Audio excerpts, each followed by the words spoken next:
Biscuits and gravy! Welcome to another wonderful week episode of Kickin Sunday. Favorite day of the week. What up? I love it. We had an interesting week this week, and we posted back on Monday a clear the air video, and the response, we had over 1,000 thumbs ups, and the views are like somewhere near 6,000 views right now. And that's what I'm talking about. It's just incredible. It was incredible. We didn't make that video to get that. That was just an awesome byproduct of us saying what was on our minds and sharing our feelings with you. And so we just thank you. You guys just breathed a whole new life into us, and we no longer care about those thumbs downs. We're only focused on the thumbs ups, and we just want to thank you for that. Second thank you, we lost a sweet person in our church this week in a tragic car accident. And this is an individual that, she's our nursery director at our church, and someone who is extremely close to our family, and her granddaughter's in Gracie's class, little first grade class at school, and her other granddaughter, her 3-year-old, was in the car accident with her. So her baby, her 3-year-old, is going to be okay. But we did lose her, and so we just thank you for being such an awesome YouTube family, that you are praying for us, and this family can see your thoughts and prayers that I ask for on our Facebook page. So if you're not following Debtisdum on Facebook, definitely go find us, like us, and because we share so much. Yeah, like us, people. So much of our life on Facebook. And Twitter and all that good stuff. So anyway, I just want to say thank you for the comments. Thank you for all the emails. And there's one family that actually sent us a video, and you guys know who you are. We appreciate that, and it just makes our hearts smile. So it made me get all cry. You made me all weepy early in the morning. Right. It was so nice. Business, guys, lady, business. You. Okay. First question. You guys are so awesome. Oh, you're awesome. I always look forward to your Kickin Sunday. Sorry to hear about your transmission. We've been dealing with that too. We actually have been saving up to get a new used car also. Haha. We've had our Toyota van for 10 years now. At that time we bought it brand new, not used. Our van still runs great, but we want to be on the safe side, so we started saving. Knowing Eden, I assume your husband, he would run it to the ground before this isn't Marcel, is it? Are you Marcel? Are you sure? Anyway, I don't know if you're Marcel, are you? Squirrel. Anyway, if you are, you have a different YouTube name. So my question is, what would you guys look for in a used car? What price? How many mileage? What year? Salvage? Thank you so much for always taking time to educate and encourage your viewers. We love you guys. We love you too. No salvage vehicles. I wouldn't recommend. And then we always just, you kind of generally know what vehicle you want. Like in a used car, like we mentioned Tahoe a couple times. That's something we want, can never afford it, so that's just down the road. Anyway, there's usually a vehicle you want. So then I would look at... Your dream vehicle. Seriously? How do you work with that? Focus. Focus. Squirrel. So you have the vehicle you're thinking about. The next thing would be to do mileage and price, and that's gonna, are you looking for lower mileage because that's gonna drive the price, or are you looking for price because that's gonna drive the mileage? You have to find a happy medium there. So once you find a good deal, a good year, a good car, whatever, then I just do all the reviews on it to see what the problems are that are like in that. Squirrel.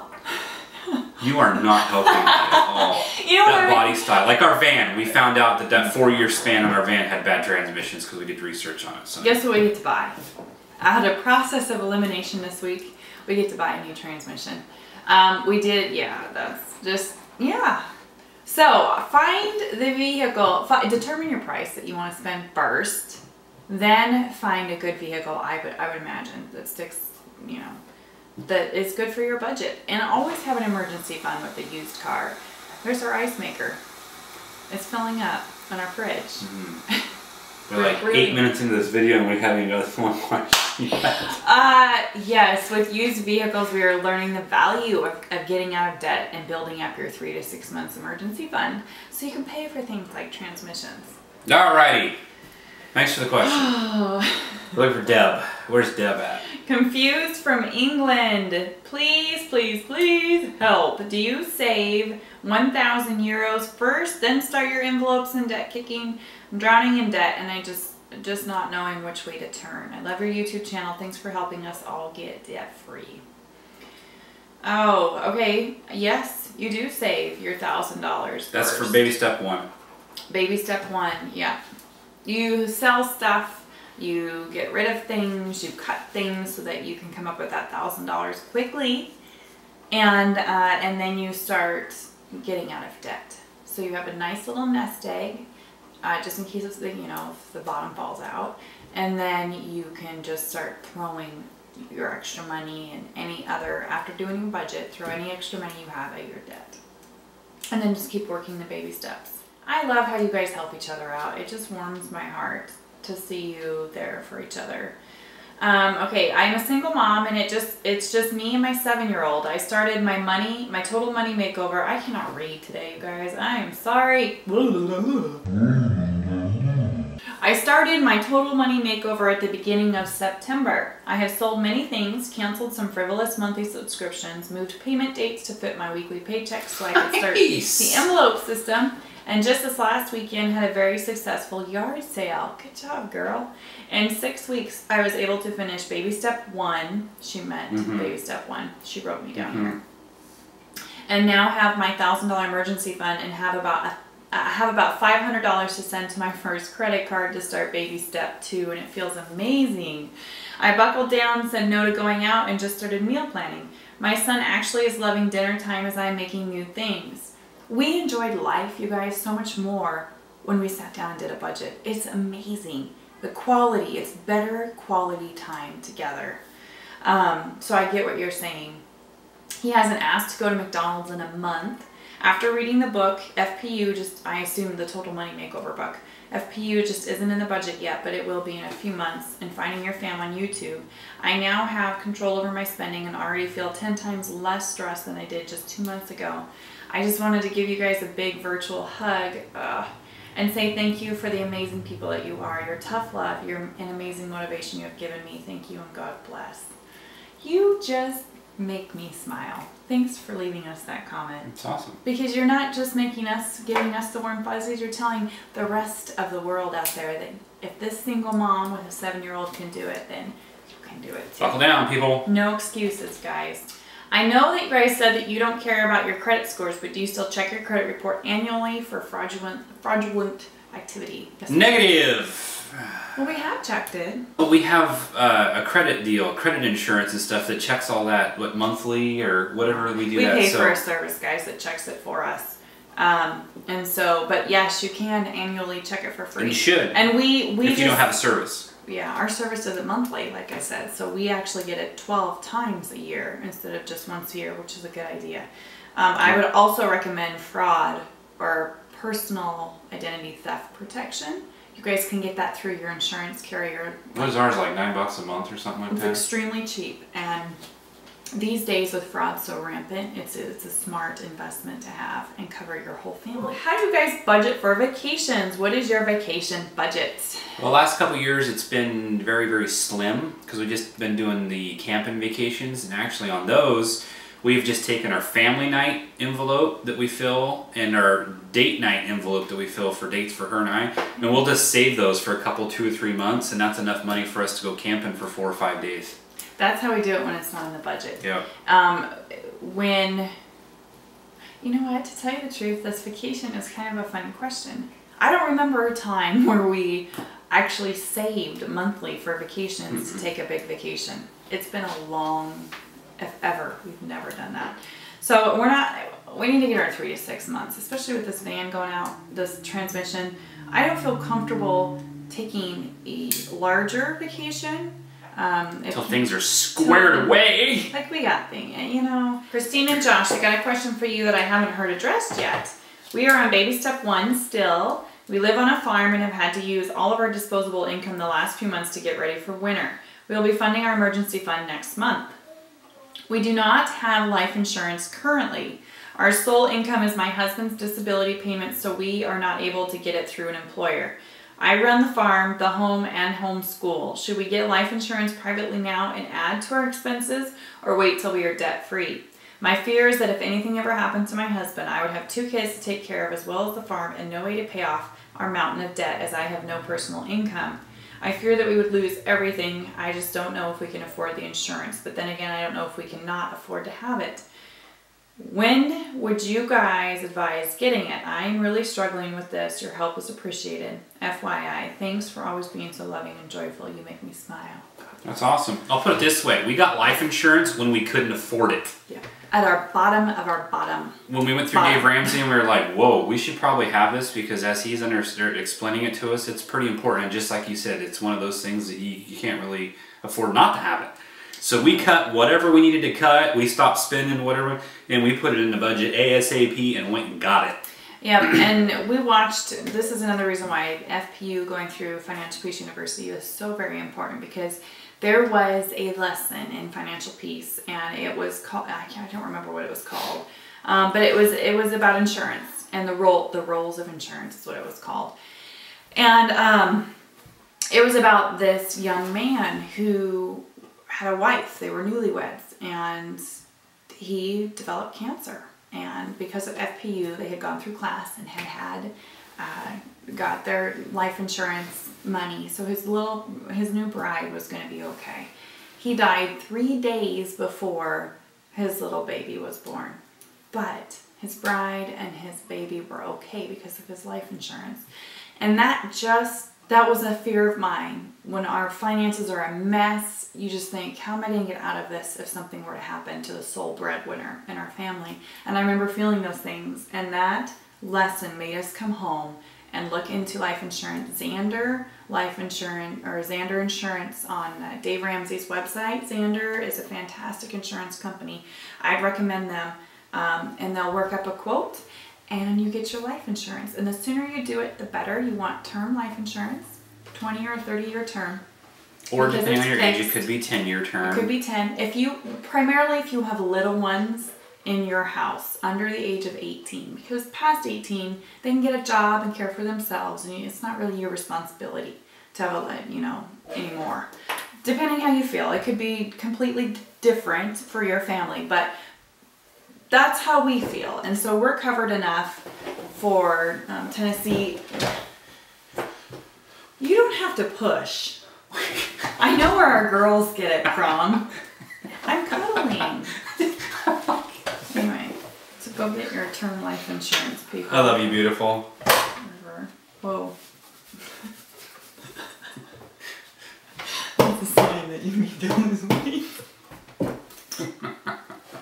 Did you guys just hear the creak? That was the chair creaking. Should I edit that out? I'm exceeding the maximum weight limit to this chair. Let's go. Hi from Australia. Oz. No shrimps, Josh. I'm a vegetarian. What? My question is, we were using the envelope system, and I was wondering, I'm still laughing about the chair. Oh, jeez. What do you do when you are low in one category? I am naughty and sometimes borrow from another one to help out with the budget of another, so not to take out money from my bank account. I refill the envelopes weekly. Thanks, Christine and Josh. Love your videos, guys.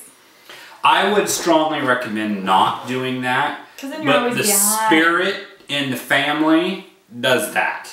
Who was pulling from the van tire envelope? And so, not me. Like at the end of the month, I go in to fill envelopes and they're all got Post-it notes all over it. Someone borrowed from someone and placed. But since we have made the new pretty envelopes, I have not pulled money out of them. I just wouldn't do it because you're always going to be trying to catch up. It's not fun to catch up. Yeah. And you've worked really hard to put the money in the envelope. So washi tape works good if it doesn't open as easily. Hi, Christine and Josh. If everything else on your Odyssey is good, yeah, she's talking about our van, it might be a good investment to put a new transmission in your car. I'm not sure you'd get anything for your car if you tried to sell it while needing a transmission. I always thought an emergency fund is used just for this very reason. Not basic maintenance, but a transmission sounds like an emergency. In any event, I know you guys will do what's best for you. Just a suggestion. Thank you. Yes, that's why you want your 3 to 6 months built up. Yep. For a transmission. Yeah. Learn from us, folks, yeah. Okay? Otherwise, we're using the prayer method right now. God will find a way. And the Flintstone.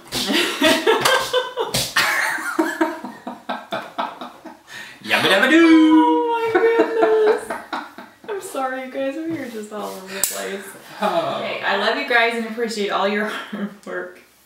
Or this doesn't seem like hard work. my husband and I are only on step 1, and I'm finding that he also has the I deserve it attitude. It is beyond frustrating, but gives me hope that you two manage to get through it. Lots of prayer, yeah. Lots of budget meetings, lots of big visions as to dreaming. This is what we could do if we really get focused. Because that's what helped get rid of my pride is like I saw a nice truck and nice stuff that I wanted, but when I was like, I could have that, or I could have this little pile of nice stuff, or I could have this mountain of nice stuff if I just... Squirrel. Yeah. Anyway, you have a little mountain or you have a big mountain if you just put your needs aside. And I think as a wife, what you could do if you were in charge of really driving this is spend, get creative. Changes you want to see made. Maybe it's going out on a picnic with your family and just telling your husband, hey, we're going to spend Friday night together as a family. And I'm going to pack a dinner. And, do things like that often enough, frequent enough, and he will start to see there's a change. There is really a change going on, and then there's value in this change. So as a wife, or a spouse, you kind of feel frustrated when your other spouse has the I deserve it attitude, like you can't do anything, but you can. You can implement these changes, and it's just going to take time. And communicate a lot and tell him, hey, I am enjoying our more quality time together. And it's not costing us an arm and a leg, and I'm learning that, a simplified life is a happy life. That was my big takeaway from changing. So anyway, good luck to you. Lots of patience, lots of communication. I haven't read the comments, so maybe this has already been mentioned. Look for someone to rebuild your transmission as a side job. And we're not bringing up the transmission so much, you guys. We're not like trying to beat you over the head with it, but some of you might be in the same stinking transmission position that we are. And it's these questions. There's a lot of good ideas that come through. And you guys do have good ideas. My husband is a transmission rebuilder, and he has done this so many times on the side when we have needed the extra income. Most builders around us do this in the evening out of their homes and charge a fraction of the cost. Being a Honda, it's still going to cost, but it won't be the sticker shock a garage is telling you.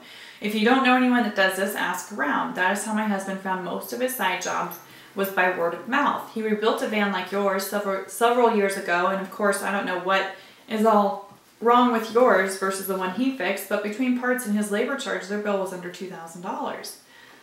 I like that. If you have to spend, do you live anywhere near us? Possibly. Does your husband have free time in the evenings? Because we can really use you. Good job. It's a good idea. Congratulations on your 3-year anniversary on YouTube.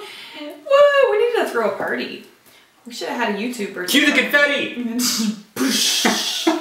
I'm loving the longer videos. They're the first thing I watch on Monday morning. Did you guys know we celebrated on Wednesday, Thursday. What day was the 16th? Thursday. You could just go with the 16th. We celebrated on the 16th our 13-year anniversary. I just said 13-year anniversary. You are just... Our 3-year. Amazing that this thing's growing as scatterbrained as we are. But yes, we shot a video this week, and it went up on Thursday about us and our 3-year anniversary, and we want to do a Q&A video. So go find that video, and if you have a question that isn't this kind of Debt Kicking Sunday related, but in a different format, go find that video, leave us a comment. Like how long has Josh been bald? Questions like that. Or, why is your wife so good looking and you're not? Stuff like that. What's going on? Questions like that. Not debt related, necessarily debt like that. But we've already got some on there, and we're going to try our best to answer all of them. That's right. We are. Just not duplicate ones, obviously. No. Yeah. Okay, how can you increase your credit score without using credit cards in order to have a good credit score to be pre-approved by the bank to buy a home? Do you need a good credit score to be pre-approved? What are your suggestions? How was your process when you bought your house? If you don't mind, thanks. God bless. I wish we would have done it differently. We were like deeply in debt when we bought all of our houses. So we had credit, so we did it that way. If you can do it cash, you don't have to have a credit score to pay cash for a house. That would be the ideal situation. If you, I hear our girls upstairs playing. It's a wonderful noise. If you can, get your 20% down and then go for a no-doc. It's called a no-doc loan, and they will give you a loan not based on your credit score. And there are banks, they're harder to find, but there are banks out there that will do no-doc loans. And you just gotta have a good down payment. Your best, just have a cash. Just pay cash for a house, and have your 3 to 6 months. Baby step number 3 completed, because houses are super uber expensive. Hi, my husband and I are getting a settlement from a major car accident. We are planning to do baby step 1 and a few home repairs. Any leftover funds, we will begin our snowball. Looking forward to making this giant leap. Thanks for the inspiration. How do we go about figuring out the payoff date or debt-free, or our debt-free date? Sounds like you probably won't be able to do that until you apply whatever chunk of money you're getting, because that's going to change your... I mean, you go off your income. If you got $500, you got $45,000 in debt, and you only can only put $500 a month towards it. You take your $45,000, you divide it by 500, and that'd be how many months it's going to take you to get debt. But if you have a settlement, I don't know if you know the amount of that settlement or not, you just apply that and then take whatever the difference is and divide it by what you're putting towards it per month, and that's how long it takes you to get out of debt. Hi guys, do you have an envelope for childcare or babysitting for date night? If so, what is your budget? And do you have an envelope for toiletries and things like laundry detergent, cleaning supplies, or is that included in your food budget? God bless. Much love from NYC. New York City, baby. Grab the rope. What? Grab the rope? That was that old El Paso commercial. Come on, guys. Remember? New York City! Grab the rope. I don't remember the grab the rope That was part. like from the 80s. I just dated myself. Whoa. Do you guys remember that? Leave me a comment if you remember that. We hardly ever have childcare because it's not in the budget. So either we have grandparents that can come over, or they do come over and we kind of pawn the kids off on them, or once a month our church does date nights where for $5 they take the kids and they feed them dinner. They take all 3 of them for 3 hours. And then... See, this is why it's important to have one awesome church family. Yeah.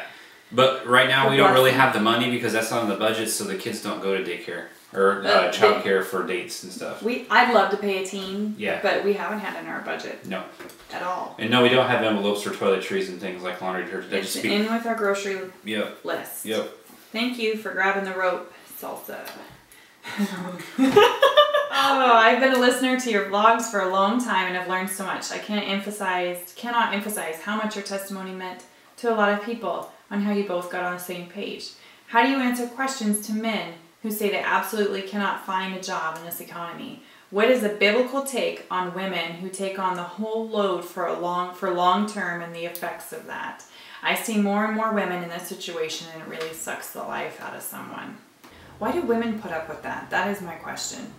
If you're with a man that's just like sitting back, kicking his feet up and saying, take care of me, I would not put up with that. I just would not. Like, there's other options. You get a job. There's jobs out there. There's hiring signs everywhere. I think that you just need to devalue yourself a little bit and think that I can do, if I need the income, I'll do a job that maybe I'm overqualified for, or just come in under what you think you're worth, like working at G.I. Joe's or Safeway or something, running a cash register, delivering pizzas or paper. I mean, there's always jobs out there. He's done being landscaper. I mean, landscapers are always looking for more laborers to run a blower or a weeder. I mean, and that's, you know, they're out there and you can find them, and I just think that it's a lazy way out of it. And I don't know biblically really what the Bible says about women working, but I do know this Bible verse is 1 Timothy 5:8. It says, but if anyone does not provide for his own, and especially for those of his household, he has denied the faith and is worse than an unbeliever. You're supposed to take care of men. You are supposed to take care of your household. And, I mean, that's pretty powerful. You're worse than an unbeliever if you are not caring for your household. Stings. Like, you will have to be held accountable for your choices and actions. And that, I mean, in church on Sunday, the preacher said, imagine your tombstone, your headstone when you pass away, when you die. What do you want it to read? What do you want that dash between your birth date and the date that you died? What do you want that dash to stand for? And it was just such a good, powerful You don't want it to be, I'm sitting with my feet kicked up on the couch expecting someone to take care of me. That's not what you want your dash to say. You want it to be a good legacy. That's right. And a few shrimps on the Barbie. How much of your 3 to 6 month was put on the back burner, for lack of a better phrase, with all of the Debtisdum projects? That is where I'm confused, I guess. How do you justify what is okay, not okay to put away for, and not just put all money away towards debt for your 3 to 6 months? I think this is different for everybody. Yeah. Not everyone's going to be starting a financial counseling business. Yeah. So I mean, I'd pray about it. I mean, God will either say, yes, that is something that is worthy of spending your money on, or no. We'll open that door when the time is right. Right now is not that time. Question: I know some people who follow the Dave Ramsey system create virtual envelopes in the form of multiple bank accounts. My question is, what made you choose to do physical envelopes over this, and do you ever worry about having that much cash in your home? I ask this because my house has been burglarized before. My family has also experienced a house fire. I wonder if you ever worry about those types of things happening. Love your videos. Okay, our money, the little bit of money that we have in our house, is secured behind several guns and a fireproof safe. So I don't worry about it. For clarification here, we don't keep like hundreds of thousands of dollars in the house. Yeah. We keep like what we're using for the month, which is not a whole lot. I mean, it's grocery money, but that gets burned. I mean, the first paycheck we get, half that gets burned up right there. Because I go shopping. We're talking a couple $100 maybe, and then the rest of it is in our savings account in the bank. We don't have multiple bank accounts because I think that would be really, really, really hard to keep track. Right. If you had 8 bank accounts. That would set us up for We have 2, and what we don't keep in our envelope stays in our savings account in the bank, and we just flat out don't touch it because there's no reason to touch it. So no, we don't worry about it. Sarah, what small things do you do around the house to save money? My husband and I feel like we have cut everything, but we know any little bit can help. We've recently gone to free TV. We cut our satellite dish. Love it. And I've replaced, I mean, it's just little things. Replaced some of the lights that we use all day long. Every day I've put like LED lights in instead of the regular lights to help save on energy. A couple bucks here and there helps, but shave your cell phone, you know. Things that you don't think are major, they are major. Maybe it's changing the size of garbage can you have because Turn you can your save thermostat $5 and getting a smaller garbage can for garbage service. Turn your thermostat down a couple degrees in the winter. Your hot water heater. And a couple degrees in the summer. That's a huge, I mean, like 3 degrees in the summertime when it's hot, that's huge. Josh, first off, thank you so much for your videos. They are just awesome. I have a question about college. Currently, I'm a freshman at a university about 3 hours from home. And although I've received some scholarship money, I have had to take about $5,000 in student loans for the dorm and meal plan. Oh, that's not even college. I mean, that's not even your textbooks or your tuition. I really love my friends I've made and have gotten involved in a campus ministry and joined a sorority. But there is a major university about 20 minutes back at home where I could live at home and save that money. I am worried about not having a true college experience if I do live at home. Any advice on if I should transfer or stay where I am? If you were my daughter, sweetheart, this is what I would tell you. You'd be back at home. Come live at home and don't go into debt just to have that college life. 10 years, 20 years from now, that degree is going to matter more than the debt you went into to have fun. So imagine staying at your sorority and racking up all your loans and everything to have that life, and then you graduate college and you have $40,000, $50,000 in debt because you experienced it. So now you're starting life out $50,000 in debt, or you can move back at home, pay for all of it or most of it, only have a couple of $1,000s in debt, or even not even that, and start fresh life, graduated with no debt. Yep. And if you want this life bad enough, get a job and pay cash for it. Pay cash for your dorm and for your meals. Otherwise, you can't afford it. And top ramen's cheap these days. It is. Needing some advice. My husband and I just had our first baby and we are busting out of our mobile home. We have 2 cats, 2 dogs, and then us. I also run a small side business of dog grooming out of our what used to be a storage shed, now turned into a salon. My question is, should we sell our place and buy a house knowing that in January my pay will decrease for 6 months for maternity leave until I go back to work? We have our 3 to 6 months set aside and we have 10% down right now, hoping for 15% by the time we would move. I know that we will still be able to afford payments, but things like our savings would have to stop until I go back to work. Should we stay put until I go back to work or move and have our savings stop for a bit? Thanks for all your help. oh, we have no debt beside our mortgage. If it was me and it's only a 6-month turnaround time, I'd stick it where I'm at. Me too. Because you might have to dip into your 3 to 6 months to get through that 6 months of being on maternity leave. And then when you get back and you're full swing of things and back to work, that would be the time to go out and start shopping for a house. That's right. You might have more money down too. Yeah, and you can't foresee the future. I mean, everyone hopes everything goes well. But you could, you know, you or the baby could have an after-birth thing. Shouldn't have any big changes before you have big changes. Yeah, yes. One big change at a time. Yeah. And this baby is that. And congratulations. We are so happy for you guys. And you are on just a great path. So I would stay put. Hulda! Happy anniversary. These 3 years have been lots of fun. It has been fun. Wasn't she like our 3rd subscriber? I remember counting you, Hulda. You have been with us from the very beginning.